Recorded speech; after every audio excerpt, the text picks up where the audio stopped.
संघीयता, लोकतंत्र, गणतंत्र, समावेशिता के स्थापना कैले बा। इस समावेशिता, संघीयता, लोकतंत्र, गणतंत्र स्थापना होते हुए भी आज हमने के घर में परिवर्तन आयल, हमने के समाज में परिवर्तन आयल, तो कथी के गणतंत्र, कथी के लोकतंत्र, कथी के लोकतंत्र और समावेशिता। प्रधान न्यायाधीश से भी बड़का हमने के अधिकार होला। हमने आज उनका सत्ता पटक देम सब, पलट देम सब। हमने दूसरा के ईमानदार बा ओकरा के हमने के राखेम सब। सबैले न्याय, समान न्याय पाउनुपर्छ, सबैले विकासको अवधारणा समान तरिकाले पाउनुपर्छ, भ्रष्टाचार, विकृति, विसङ्गति मुक्त समाज निर्माण हुनुपर्छ भन्ने हाम्रो लक्ष्य र अभियान रहेको छ। विभिन्न किसिमका प्रब्लमहरू दिएर तपाईहरुको माझमा यिनीहरू झुल्किएको अहिलेको यो चुनावले तपाईहरुले देखिरहनु भएको छ। कयौं कता कता जिल्लाका साथीहरू त्यहाँबाट चड्कने परे जस्तो गरेर तपाईहरुको सामु आएर हातेमालो गरिरहेका छन्। याद राख्नुस्, त्यो मक्सिर 4 बाट 5 तपाईहरुले त्यो अनुहार देख्न नि पाउनुहुने छैन। अब यो देशका नागरिकहरूलाई जगाउन सकिएन भने यो देशका राजनीतिक दलहरूले यो देशलाई बेचेर खान्छन्। जोगाउनको लागि संघर्ष गर्न पर्छ भनेर हामीले नयाँ अभियानको सुरुवात गर्यौं। त्यो अभियानको एउटा सशक्त अभियन्ता तपाईहरुको बीचमा आज हामीले उम्मेदवारको रूपमा प्रस्तुत गरेका छौं। हिजो मधेसी जनाधिकार फोरमबाट उम्मेदवार हुनुभयो, चुनाव जित्नुभयो, मन्त्री हुनुभयो। आज तत् पार्टीबाट उम्मेदवारी नपाउने स्थिति बनिसकेपछि एमालेमा गएर रोई कराई गरेर उम्मेदवारी लिनुभयो। फेरि तपाईहरुको बीचमा आउँदै हुनुहुन्छ। यो स्वार्थीपन भएको मान्छेले विकास गर्छ कि गर्दैन? भौडाहरुको राजनीति बडा गजब भइरहेछ अहिले। फ्री टिकट, फ्री भिसा भनेर आज मधेसी नागरिकहरूलाई एक्लै काम गरे माधव नेपालले। यी मधेसी छोराहरूलाई यही मुलुकमा रोजगारी दिन्छौं हामी भनेर भन्न सक्ने हुँदै नभएको पूर्व प्रधानमन्त्रीले बिना धेवाके फ्री टिकट, फ्री भिसा भनेर आज मधेसी तरुणहरूलाई झुक्क्याउने कोसिस गरिरहेका छन्। यहाँ राजनीतिक व्यापारी सब काठमांडू से सिमरा के 5 स्टार होटल में बैठ के व्यापार के सौदा करते रह। अभी 5 वर्ष के भीतर उनकर प्रगति सुने में आवता कि केनाउ 15 बीघा जमीन किनाइल बा, हाईवे में केनाउ तुगो घर किनाइल बा, सब यहाँ के राजधानी में केनाउ गाड़ी चुनाव खातिर गाड़ी किनाता नया नया चुनाव में घूमेला। तो बस उनकारा खातिर परिवर्तन ना रहे। हमार प्रतिस्पर्धा बाटे भ्रष्टाचार से हमार प्रतिस्पर्धा बाटे कि कमती में देश के गलत रास्ता में ले जाए वाला उ काला बाजारी व्यापारी सबके पूरा फेंके के बा। हमार एगो संकल्प का बा देखी इस समाज बहुत पिछाड़ी रह गए। यहाँ उपस्थित संपूर्ण जनसमुदाय, ये मंच पर आसीन कार्यक्रम के अध्यक्ष जी, यहाँ अतिथिगण, काठमांडू से इतना दूर से चल के आज मधेश में एगो परिवर्तन के महसूस करते हुए मधेश के जनता अब परिवर्तन होके के पड़ल, ओसन सोच से हमारा कार्यक्रम में यहाँ उपस्थित भई हमारे विभिन्न मित्र लोग के हम हृदय से धन्यवाद देवे के चाहता नहीं।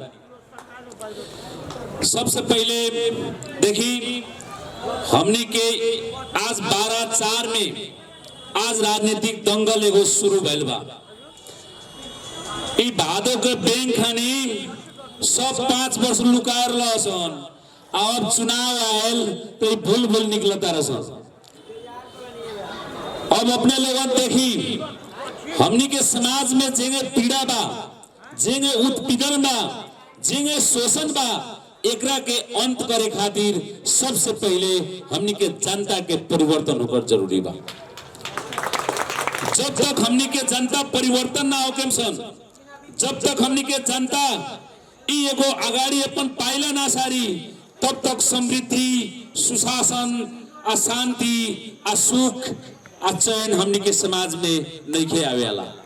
आज राजनीति के यहाँ के राजनीति पार्टी सब व्यापार बना देला सन। तो राजनीति कोनो व्यापार ना हो, राजनीति एगो सेवा हो, राजनीति एगो समर्पण हो, राजनीति एगो त्याग हो, राजनीतिक एगो ऐसा परिवर्तन के रास्ता हो जौन आदमी अगर राजनीति करे वाला आदमी अगर ईमानदार हो गए तो पूरा समाज के परिवर्तन करके रख दी।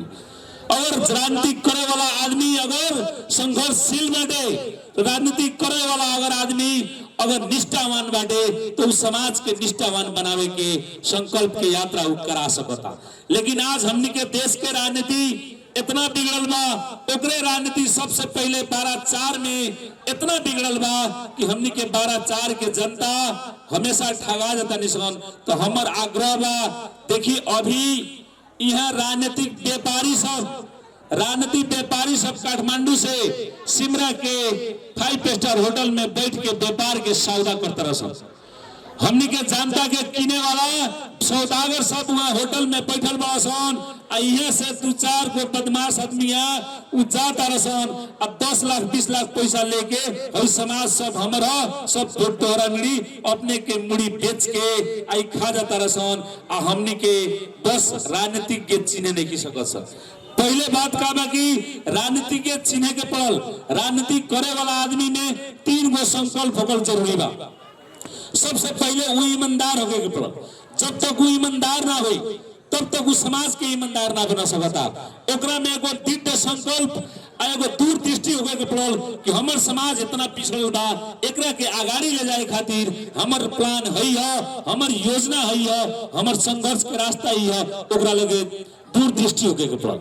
ओकरा बाद में उ निष्ठावान होके के पड़ल, ओकरा लगे आत्मशक्ति होके के पड़ल, आत्मविश्वास होके के पड़ल कि इस समाज के अगर हम चाहता नहीं तो हम परिवर्तन कर सकें।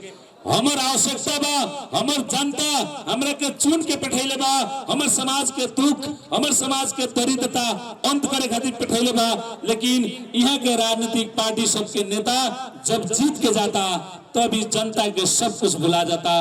बस एकरे खातिर हमर उम्मीदवारी है, एकरा के अंत करल जरूरी बा।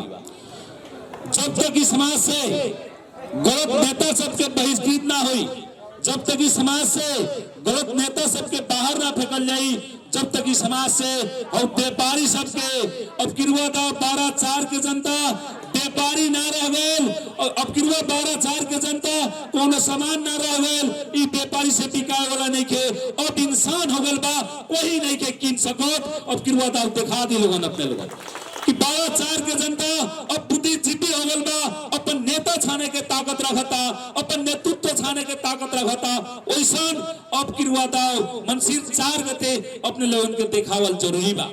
ई व्यापारी सबके व्यापार ओकनी के व्यापार करे पेठावल जरूरी बा। एकरा से पहले जौन सांसद जीत के गए रहलन, अब हम नाम तो ना लेम, सब कोई के अपने के था बा, उ सांसद अभी 5 वर्ष के भीतर उनकर प्रगति सुने में आवता कि केनाउ 15 बीघा जमीन किनाइल बा हाईवे में, केनाउ 2 गो घर किनाइल बा, सब यहाँ के राजधानी में केनाउ गाड़ी चुनाव खातिर गाड़ी किनाता, नया नया चुनाव में घूमेला।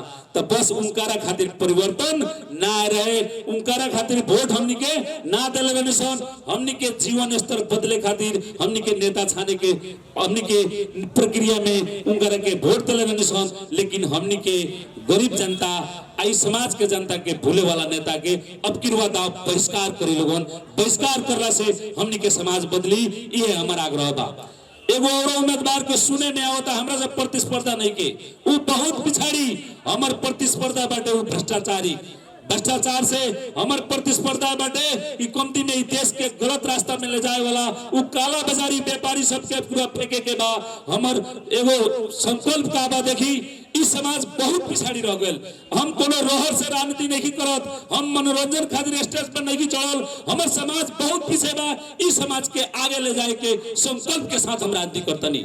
अब की रोज इस समाज से 12/4 के जनता एगो ऐसे नेता थान के पठाई जौन लड़का सांसद में पहुंच के गर्व से अपने लोगों के छाती चौड़ा करके दिखाई कि हाँ 12/4 के जनता जौन नेतृत्व चुन के पठैलक, जौन नेता चुन के पठैलक, 77 जिला के लोग वो मेरा उदाहरण दी कि वैसा एगो लड़का खोजल जरूरी बा। अपने लोगन के सिर कभी हम झुके ना दे, हम जीत के जाता नहीं तो हम नहीं की जीतत। अब किरुआ दाव पूरा 12/4 के जनता जीती, अब किरुआ दाव पूरा 12/4 के एगो लड़का जीती, अब किरुआ दाव 12/4 के एगो भविष्य जीती।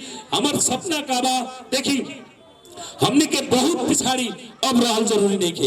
अब हमनी के रहे के बा तो अब ई समृद्धि के रेस में सबसे पहले रहे के बा। अभी यही गठबंधन देखी, ई गठबंधन कार के मुड़े चुड़ गल बड़ा सन।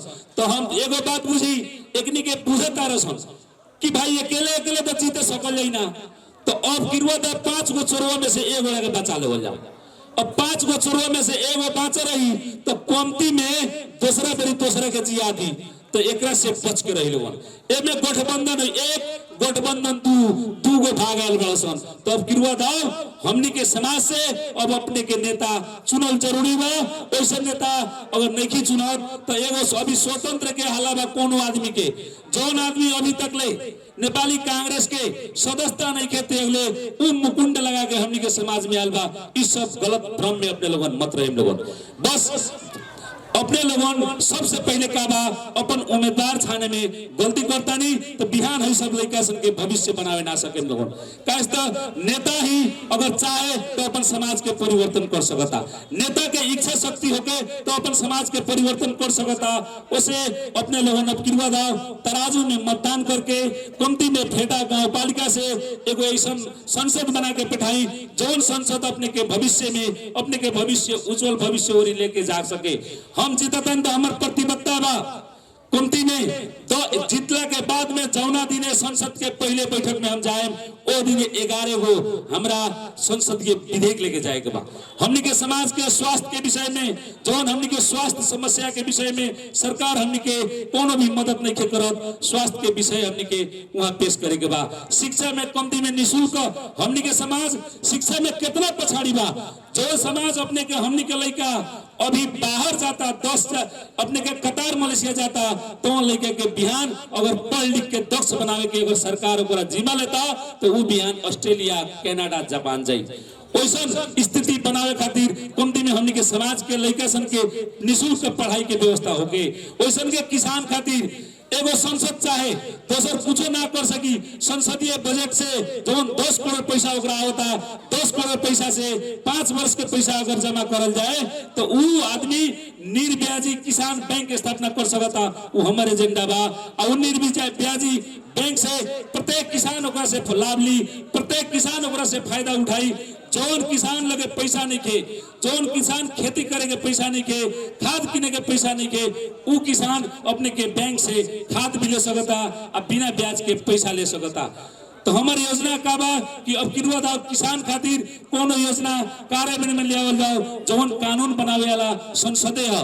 संसद अपने के हई रोड बनावे के ठेकेदार ना तो 10 करोड़ पैसा के दुरुपयोग बा जौन रोड बनावता रसन अब ठेकेदार के नहीं के चुने के कमती में हमनी के जीवन बदले वाला कानून बनावे वाला कानून के निर्माता कानून के कार्यान्वयन करावे वाला वैसा संसद चुने के बाद जौन संसद अपने खातिर विधेयक पहुंचा सके तू विधेयक पारित कर सके वैसे सांसद के अपने लोग चुनी लोगन। हमार विनम्र आग्रह बा कि अब गिरवा दाओ हमनी के ठगाई के काम ना करल जाओ। देखी अभी अपने के हम विगत के 17 वर्ष से हमारे गांव में सब लोग के था बा 17 वर्ष हो गए हमरा भ्रष्टाचार विरोधी अभियान हम काठमांडू में चलावता नहीं। अभी तक ले 22 आदमी के हम मुद्दा डाल के जेल डले बानी। अब गिरवा दाओ संसद होता नहीं तो कमती में इस संसद में जवन 275 में एगो सांसद हम वो रहे उनमें जितना भ्रष्टाचार करे वाला नेता सबके अब गिरवा दाओ जेल के भीतर पहुंचाओ के रास्ता हम तय करें। हम भ्रष्टाचार ना करें ना करे दें कैसे तो जनता के जनप्रतिनिधि हो तो जनता के सेवक बनल जरूरी बा। तो अब गिरवा दाओ इस संसद में हम पहुंचे हमारा पूरा विश्वास बा कैसे तो जनता चाहता कि अब शेर के साथ चले के बा अब गधा के साथ नहीं के चले के।